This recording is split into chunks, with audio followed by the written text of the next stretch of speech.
नमस्कार। आज हम बात कर रहे हैं भारत की पावर सेक्टर की एक बहुत बड़ी company power grid corporation of India limited यानी पीजीसीआईएल की एक काफ़ी बड़ी भर्ती घोषणा के बारे में। 1500 से भी ज़्यादा पद निकले हैं और ये खबर खासकर इंजीनियरिंग और डिप्लोमा होल्डर्स के लिए काफ़ी महत्वपूर्ण हो सकती है।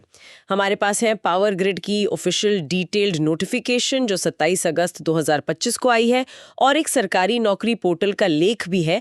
तो आज हम इन्हीं को ज़रा गहराई से देखेंगे, समझने की कोशिश करेंगे कि ये मौका असल में क्या है और किसके लिए ये सबसे ज़्यादा फिट बैठता है। बिल्कुल। और पीजीसीआईएल जैसा आपने कहा कोई छोटी मोटी कंपनी तो है नहीं। ये एक महारत्न पीएसयू है। दुनिया की सबसे बड़ी पावर ट्रांसमिशन कंपनियों में गिनी जाती है। भारत का जो पूरा बिजली नेटवर्क है उसकी रीढ़ की हड्डी है ये। और सिर्फ बिजली नहीं, इनका टेलीकॉम नेटवर्क भी बहुत बड़ा है, कंसल्टेंसी भी देते हैं।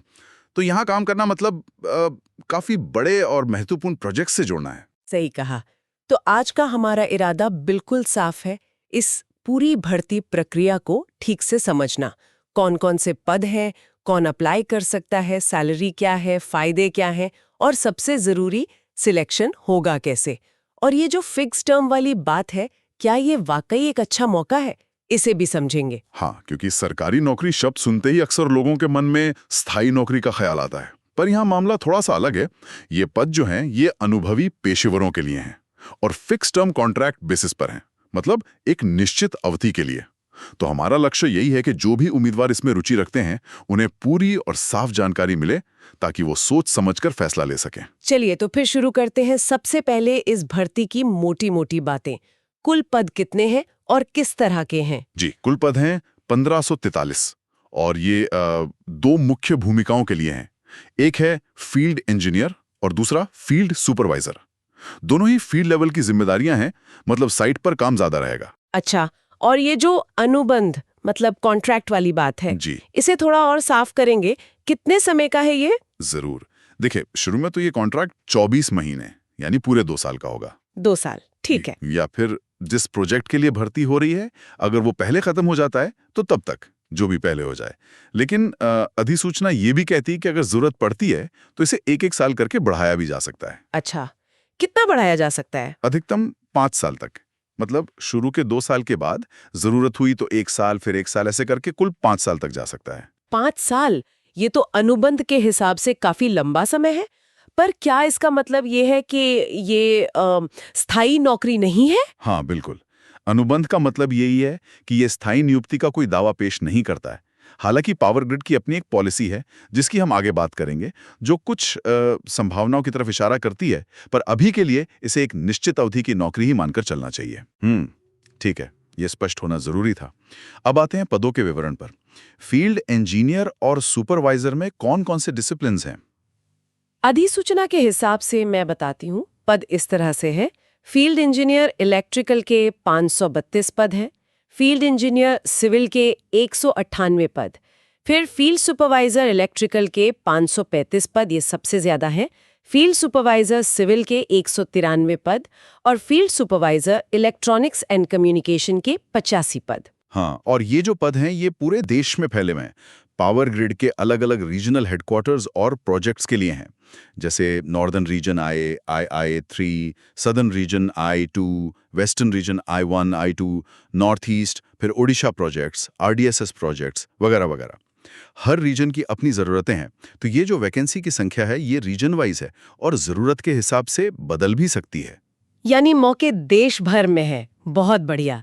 अब सबसे अहम सवाल, कौन इसके लिए अप्लाई कर सकता है? एलिजिबिलिटी क्या है? देखिए, सबसे पहली शर्त तो ये है कि आवेदक भारतीय नागरिक होना चाहिए।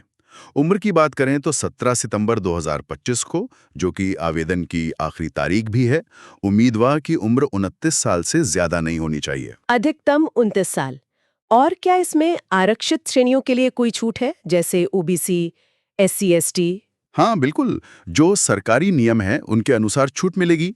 ओबीसी नॉन क्रीमी लेयर के लिए 3 साल की छूट है, यानी वो 32 साल तक अप्लाई कर सकते हैं। एससी एसटी उम्मीदवारों के लिए 5 साल की छूट है, यानी 34 साल तक। और जो दिव्यांगजन है, पीडब्ल्यूडी, उन्हें उनकी श्रेणी के अनुसार 10 से 15 साल तक की छूट मिल सकती है। भूतपूर्व सैनिकों यानी एक्सएसएम के लिए भी नियम अनुसार छूट है। ठीक है।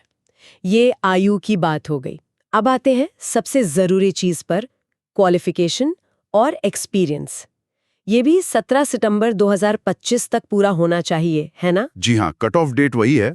तो पहले फील्ड इंजीनियर की बात करते हैं, इलेक्ट्रिकल और सिविल दोनों के लिए। फील्ड इंजीनियर के लिए उम्मीदवार के पास संबंधित विषय में फुल टाइम बीई, बीटेक या बीएससी इंजीनियरिंग की डिग्री होनी चाहिए और उसमें कम से कम 55% मार्क्स होने जरूरी हैं। अच्छा, 55%। और अनुभव, क्या अनुभव भी चाहिए? हाँ, अनुभव जरूरी है।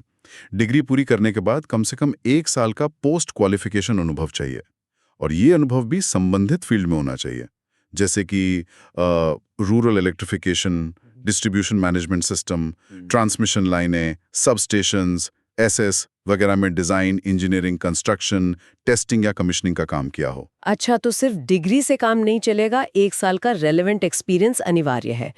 और इलेक्ट्रिकल में कौन-कौन सी ब्रांच चलेंगी? इलेक्ट्रिकल में कई स्पेशलाइजेशन मान्य हैं, जैसे electrical, electrical power, electrical and electronics, power systems engineering, power engineering, electrical. Civil के लिए तो खैर सिविल इंजीनियरिंग ही है। पूरी लिस्ट नोटिफिकेशन में है, उसे ध्यान से देख लेना चाहिए। ठीक है, अब बात करते हैं फील्ड सुपरवाइजर की। इनके लिए क्या योग्यता चाहिए? फील्ड सुपरवाइजर इलेक्ट्रिकल या सिविल के लिए संबंधित विषय में फुल टाइम डिप्लोमा होना चाहिए। यहाँ डिग्री नहीं, डिप्लोमा। इसमें भी कम से कम 55% मार्क्स जरूरी हैं और यहाँ भी डिप्लोमा पूरा करने के बाद कम से कम 1 साल का पोस्ट क्वालिफिकेशन अनुभव चाहिए। अनुभव का क्षेत्र लगभग वही है जो इंजीनियर के लिए बताया, कंस्ट्रक्शन, टेस्टिंग, कमीशनिंग, इलेक्ट्रिकल या सिविल काम का सुपरविजन। ओके। और वो जो तीसरा पद था, field supervisor electronics and communication, उसके लिए? उनके लिए इलेक्ट्रिकल या इलेक्ट्रॉनिक्स एंड कम्युनिकेशन या इंफॉर्मेशन टेक्नोलॉजी या इनसे मिलती जुलती ब्रांच में फुल टाइम डिप्लोमा चाहिए, कम से कम 55% मार्क्स के साथ। अनुभव की बात करें तो टेलीकम्युनिकेशन सिस्टम्स जैसे कि ऑप्टिकल फाइबर, माइक्रोवेव लिंक्स वगैरह के design, engineering, installation, testing, commissioning या फिर ऑपरेशन और मेंटेनेंस में कम से कम 1 साल का अनुभव होना चाहिए। यहाँ एक बहुत ही खास बात है सुपरवाइजर पदों के लिए, जो उम्मीदवारों को बिल्कुल साफ पता होनी चाहिए, है ना? हाँ, ये बहुत जरूरी पॉइंट है। नोटिफिकेशन में ये एकदम साफ साफ लिखा है कि फील्ड सुपरवाइजर के सभी पदों के लिए, चाहे वो इलेक्ट्रिकल हो, सिविल हो या इलेक्ट्रॉनिक्स एंड कम्युनिकेशन, वो उम्मीदवार आवेदन नहीं कर सकते जिनके पास उच्च तकनीकी योग्यता है। उच्च तकनीकी योग्यता मतलब जिनके पास बीटेक, बीई, एमटेक या एमई जैसी डिग्री है। अगर किसी ने डिप्लोमा के बाद डिग्री कर ली है या सीधे डिग्री की है, तो वो सुपरवाइजर पद के लिए पात्र नहीं है। अरे, ये तो वाकई बहुत ही महत्वपूर्ण पॉइंट है। इसका मतलब ये हुआ कि सुपरवाइजर के पद खासतौर पर डिप्लोमा होल्डर्स के लिए ही है। ऐसा ही लगता है। शायद ये डिप्लोमा धारकों के लिए अवसरों को सुरक्षित रखने का एक तरीका है।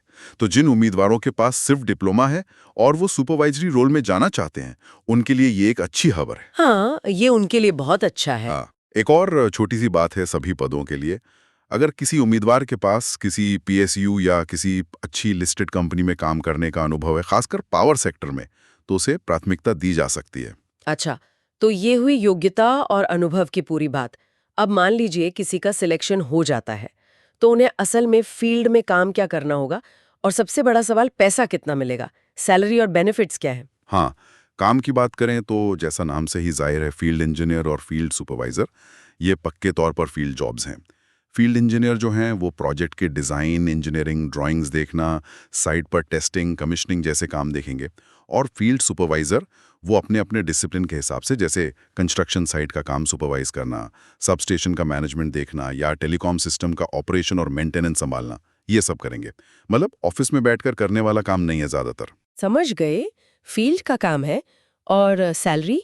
नोटिफिकेशन में जो आंकड़े दिए हैं वो तो काफ़ी अच्छे लग रहे हैं, खासकर ये देखते हुए कि ये कॉन्ट्रैक्ट जॉब है। हाँ, सैलरी पैकेज वाकई आकर्षक है। फील्ड इंजीनियर का जो पे बैंड है वो है 30,000 रुपये /3%/1,20,000। इसका मतलब ये हुआ कि शुरू में बेसिक पे 30,000 मिलेगा। इसके ऊपर मिलेगा इंडस्ट्रियल डीए, जो महंगाई के हिसाब से बदलता रहता है। फिर एचआरए मिलेगा शहर के हिसाब से। और सबसे बड़ी बात, बेसिक पे का 35% पर्क्स के तौर पर मिलेगा। इन सबको मिलाकर सालाना सीटीसी यानी कॉस्ट टू कंपनी लगभग 8-9 लाख बनता है। 8.9 लाख फील्ड इंजीनियर के लिए, और सुपरवाइजर के लिए? फील्ड सुपरवाइजर का पे बैंड है 23,000 रुपये 3% / 1,05,000। तो इनका शुरुआती बेसिक पे 23,000 रुपये होगा। इनको भी बेसिक के ऊपर वही डीए, एचआरए और बेसिक का 35% पर्क्स मिलेंगे। इनका सालाना सीटीसी लगभग 6.8 लाख बनेगा। करीब 9 लाख और लगभग 7 लाख का सीटीसी कॉन्ट्रैक्ट पर। ये तो बहुत प्रभावशाली है। हाँ बिल्कुल। यहाँ बस एक छोटा सा पेंच है जो आरडीएसएस प्रोजेक्ट के लिए है।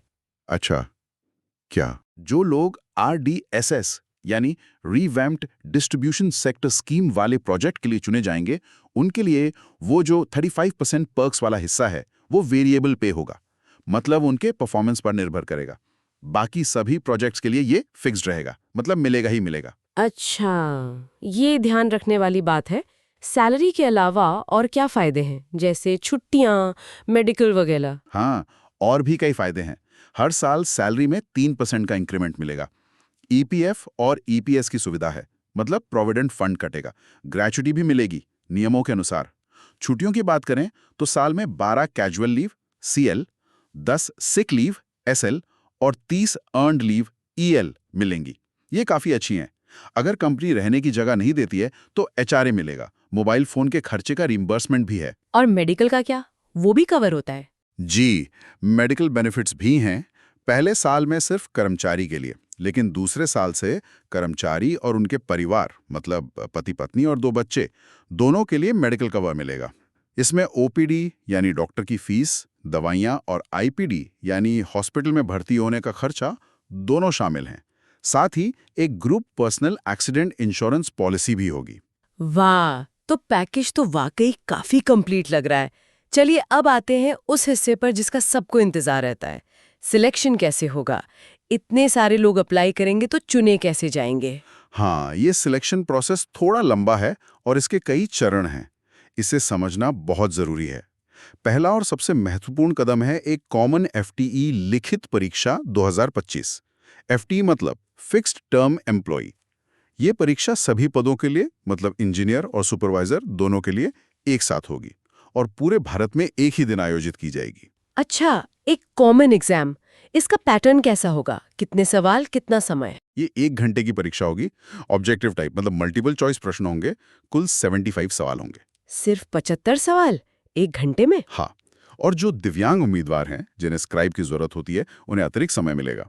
इन 75 सवालों में से 50 सवाल तो होंगे टेक्निकल नॉलेज टेस्ट के, मतलब उम्मीदवार ने जिस डिसिप्लिन इलेक्ट्रिकल, सिविल, ईएनसी में अप्लाई किया है उसी के सिलेबस पर आधारित। बीटेक लेवल का इंजीनियर के लिए और डिप्लोमा लेवल का सुपरवाइजर के लिए। और बाकी के 25 सवाल होंगे एप्टीट्यूड टेस्ट के। इसमें थोड़ी general English, reasoning, quantitative aptitude यानी मैथ्स और थोड़ी जनरल अवेयरनेस, करंट अफेयर्स आएगी। मार्किंग कैसी होगी?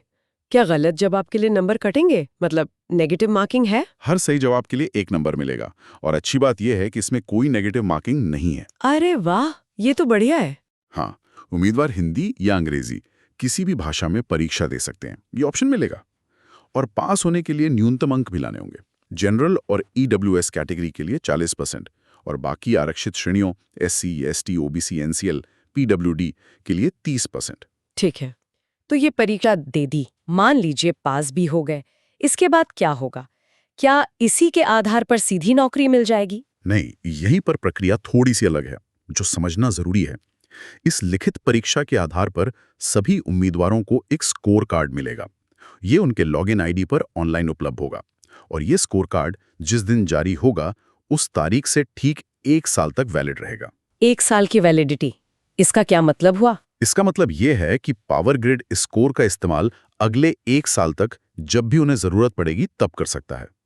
परीक्षा होने के बाद पावर ग्रिड समय समय पर अपनी वेबसाइट पर नोटिफिकेशन निकालेगा कि उन्हें किस रीजन में किस प्रोजेक्ट के लिए कितने फील्ड इंजीनियर या सुपरवाइजर की जरूरत है। अच्छा, तो पहले सिर्फ परीक्षा और स्कोर, फिर बाद में वैकेंसी निकलेगी? बिल्कुल।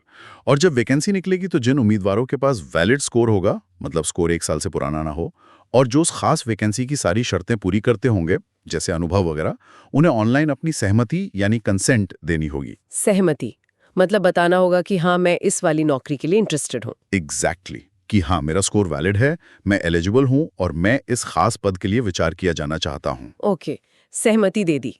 फिर फाइनल सिलेक्शन कैसे होगा? यहाँ पे फील्ड इंजीनियर और फील्ड सुपरवाइजर के लिए रास्ता अलग हो जाता है। अच्छा, कैसे? फील्ड इंजीनियर के लिए जिन लोगों ने सहमति दी है, उनके लिखित परीक्षा के स्कोर के आधार पर एक मेरिट लिस्ट बनेगी और उन्हें इंटरव्यू के लिए शॉर्टलिस्ट किया जाएगा।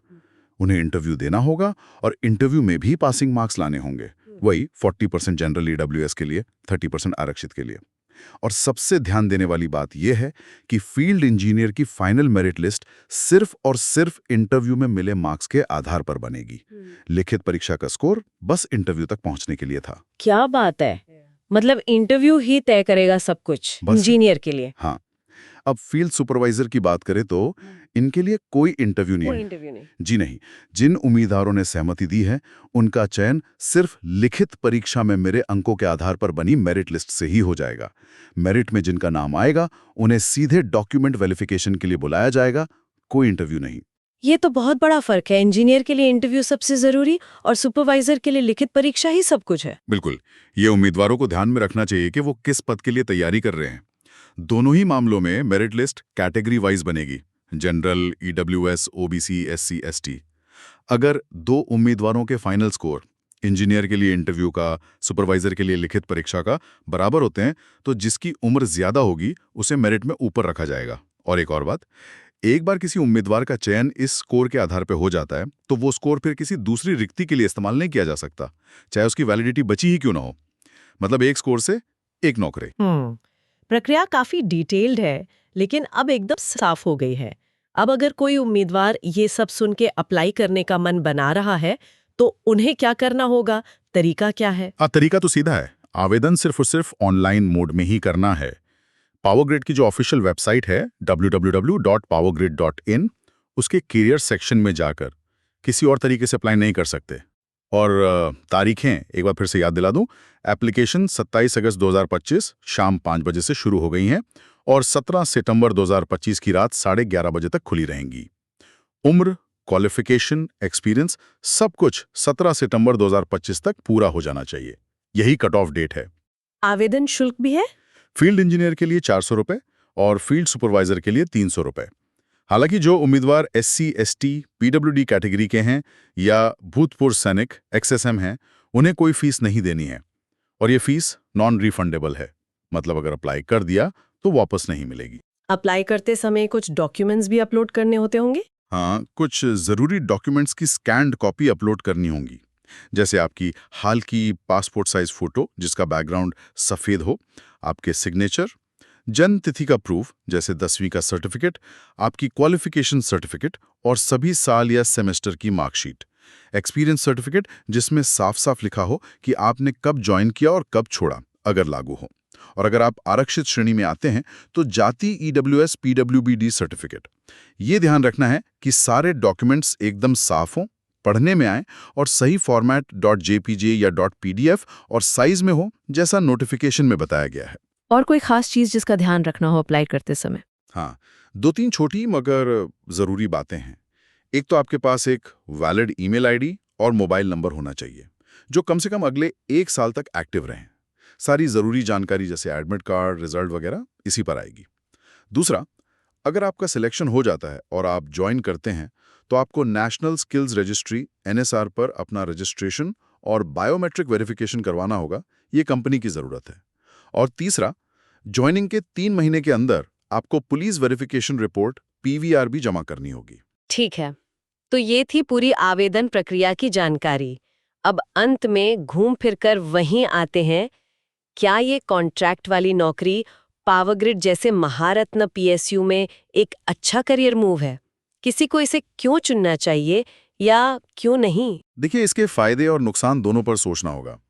फायदे की बात करें तो सबसे बड़ा फायदा है पावरग्रिड का नाम। ये एक महारत्न कंपनी है, इसका टैग बहुत मायने रखता है। यहाँ काम करने का अनुभव आपके CV को बहुत मजबूत बनाता है। आपको राष्ट्रीय स्तर के बड़े बड़े प्रोजेक्ट्स पर काम करने का मौका मिलता है और जैसा हमने देखा, सैलरी और बेनिफिट्स भी कॉन्ट्रैक्ट जॉब के हिसाब से काफी अच्छे हैं। हाँ, पैकेज तो वाकई अच्छा है। और नुकसान में शायद वही कॉन्ट्रैक्ट वाली बात है, अनिश्चितता। हाँ, कह सकते हैं। कॉन्ट्रैक्ट का मतलब है कि ये एक निश्चित अवधि के लिए ही है। वो स्थायी नौकरी वाली सुरक्षा इसमें शुरू में नहीं है। लेकिन यहाँ पर पावर ग्रिड की एक आंतरिक नीति है जो थोड़ी उम्मीद जगाती है। अच्छा, वो क्या है? नोटिफिकेशन में इसका जिक्र है कि कंपनी की पॉलिसी के अनुसार जो FTEs यानी फिक्स्ड टर्म एम्प्लॉइज कम से कम 2 साल की सर्विस पूरी कर लेते हैं और जिनका प्रदर्शन अच्छा रहता है, उन्हें भविष्य में जरूरत पड़ने पर एक इंटरनल सिलेक्शन प्रोसेस के जरिए स्थायी पदों पर नियुक्ति का अवसर मिल सकता है, जैसे असिस्टेंट इंजीनियर या असिस्टेंट ऑफिसर के पदों पर। ओह, यानी नियमित होने की, परमानेंट होने की एक संभावना है। गारंटी नहीं, पर संभावना है। बिल्कुल सही। ये पूरी तरह से भविष्य में कंपनी की जरूरत, खाली पदों की उपलब्धता और सबसे जरूरी कर्मचारी के खुद के प्रदर्शन पर निर्भर करेगा। लेकिन हाँ, ये संभावना मौजूद है और यही बात इसे सिर्फ एक अस्थायी नौकरी से थोड़ा ज्यादा महत्व देती है। इसके अलावा PWD उम्मीदवारों के लिए आरक्षण तो है ही, साथ में स्क्राइब जैसी सुविधाएं भी हैं। जो लोग पहले पावर ग्रिड में कॉन्ट्रैक्ट पर काम कर चुके हैं, उनके लिए उम्र में छूट का भी प्रावधान है। तो कुल मिलाकर ये पावर ग्रिड की 1500 से ज्यादा पदों वाली भर्ती जो है, ये फील्ड इंजीनियर और सुपरवाइजर के लिए एक बड़ा मौका तो है। ये कॉन्ट्रैक्ट पर आधारित है, लेकिन इसमें सैलरी अच्छी है, बेनिफिट्स अच्छे हैं और सबसे बड़ी बात, एक महारत्न कंपनी में काम करने का अनुभव मिलेगा। बस कॉन्ट्रैक्ट की शर्तों को ठीक से समझना जरूरी है। बिल्कुल सही कहा आपने। अगर कोई भी उम्मीदवार इसकी पात्रता रखता है और इसमें रुचि रखता है, तो हमारी तो यही सलाह होगी कि ऑफिशियल नोटिफिकेशन को शब्द दर शब्द बहुत ध्यान से पढ़ें, हर छोटी बड़ी बात को समझें और अगर लगता है कि ये उनके करियर के लक्ष्यों से मेल खाता है, तो आखिरी तारीख यानी 17 सितंबर 2025 से पहले ऑनलाइन अप्लाई जरूर करें। और अंत में एक सवाल सोचने के लिए छोड़ जाते हैं सबके लिए। पावर सेक्टर जैसी कोर इंडस्ट्री में, जहां लोग अक्सर स्थिरता मतलब जॉब सिक्योरिटी को बहुत महत्व देते हैं, वहां एक महारत्न कंपनी में कॉन्ट्रैक्ट पर करियर शुरू करना कितना सही फैसला है? क्या ये शुरुआती अनुभव आगे चलकर स्थायी मौकों के दरवाजे खोलने में ज्यादा मदद करेगा, या ये एक तरह का समझौता है? इस पर विचार करना दिलचस्प होगा। ये हर उम्मीदवार को अपने लिए तय करना होगा।